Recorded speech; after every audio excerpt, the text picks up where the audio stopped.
IPL 2025-এ 4টা dangerous দল qualify করে গেল প্লে অফের জন্য।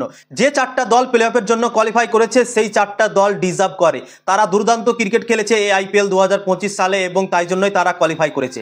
এই আইপিএলে এখনো 5 দিন বাকি আছে লিগ ম্যাচ হতে, কিন্তু তার আগেই কোয়ালিফাই করে গেল 4টা দল। তো তোমরা ভাবতে পারছো কি ক্রিকেট খেলেছে এই 4টা দল আইপিএল 2025 সালে, এবং 5 দিন বাকি থাকা সত্ত্বেই প্লে অফের জন্য কোয়ালিফাই করে গেল এই 4টা দল। এখন শুধু লড়াই করবে 1 নম্বর আর 2 নম্বর স্লটটার জন্য এই 4টা দল। এর আগে আমরা আইপিএলে কোনোদিনও দেখিনি কি এখনো 5 দিন বাকি আছে লিগ ম্যাচের শেষ হতে, কিন্তু তার আগেই 4টা দল কোয়ালিফাই করে গেছে আইপিএল এর প্লে অফে। কিন্তু এবছর মনে হচ্ছে কি এই জিনিসটা প্রথমবার হলো কি 5 দিন এখনো বাকি আছে লিগ ম্যাচ শেষ হতে এবং তার আগেই কোয়ালিফাই করে গেল 4টা দল। এই 4টা দল যেভাবে ক্রিকেট খেলেছে কোনো দলকে আশেপাশে আসতেই দেয়নি। এই আইপিএলে বাকি 6টা দল যে বিদায় হয়ে গেছে সেই 6টা দল এই 4টা দলের আশেপাশেও আসতে পারেনি। তো তোমরা ভাবতে পারছো কি ক্রিকেট খেলেছে এই 4টা দল, এবং এখন শুধু তাদের লড়াই হচ্ছে 1 নম্বর বা 2 নম্বরে ফিনিশ করাটা। 1 নম্বর বা 2 নম্বরে ফিনিশ করলে তোমরা তো জানো একটা এক্সট্রা চান্স পাওয়া যায় ফাইনালে যাওয়ার জন্য। যারা 1 নম্বর বা 2 নম্বরে ফিনিশ করবে তাদের মধ্যেই খেলা হবে, এবং যে জিতে যাবে সে চলে যাবে ফাইনালে, এবং যে হেরে যাবে আরও একটা চান্স পাবে। তো তাই জন্যই 1 নম্বর বা 2 নম্বরের জায়গাটা নিয়ে এখন কাড়াকাড়ি করবে এই 4টা দল, এবং যে 1 নম্বর 2 নম্বর জায়গাটা পেয়ে যাবে তাদের জন্য অনেকটা চান্স বেড়ে যাবে এই আইপিএল 2025 সালটা জেতার জন্য। তো কালকে দিল্লি আর মুম্বাইয়ের মধ্যে ম্যাচ হলো এবং দিল্লিকে মুম্বাই ইন্ডিয়ান্স 59 রানে হারিয়ে দিল এবং কোয়ালিফাই করে গেল প্লে অফের জন্য। হার্দিক পান্ডিয়ার ক্যাপ্টেন্সিতে প্রথমবার কোয়ালিফাই করলো মুম্বাই ইন্ডিয়ান্স আইপিএল 2025 সালে। 2024 সালে কোয়ালিফাই করতে পারেনি হার্দিক পান্ডিয়ার ক্যাপ্টেন্সিতে, কিন্তু 2025 সালে হার্দিক পান্ডিয়ার ক্যাপ্টেন্সিতে কোয়ালিফাই করে গেল মুম্বাই ইন্ডিয়ান্স।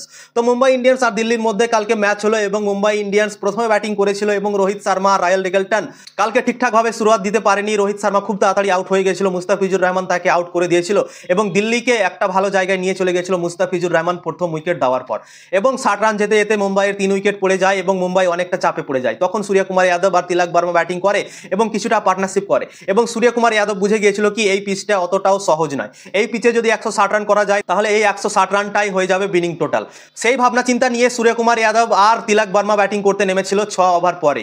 6 ওভার থেকে 15 ওভার অবধি কোনো রিস্ক নিয়ে ক্রিকেট খেলেনি সূর্যকুমার যাদব। 20 বলে মাত্র 21 রান করেছিল সূর্যকুমার যাদব, এবং লাস্ট মুহূর্তে গিয়ে লাস্ট 2 ওভারে পুরো ম্যাচকে ঘুরিয়ে দিল সূর্যকুমার, এবং 43 বলে 73 রানের একটা বিধ্বংসী ইনিংস খেললো এবং সে নট আউটও থাকলো, আউটও হলো না, এবং মুম্বাই ইন্ডিয়ান্সকে 180 রানে নিয়ে গেল। এবং নামান ধীরও 1 ওভারে অনেকটা রান নিয়ে নিয়েছিল এবং 8 বলে 24 রান সেও করে ফেলেছিল।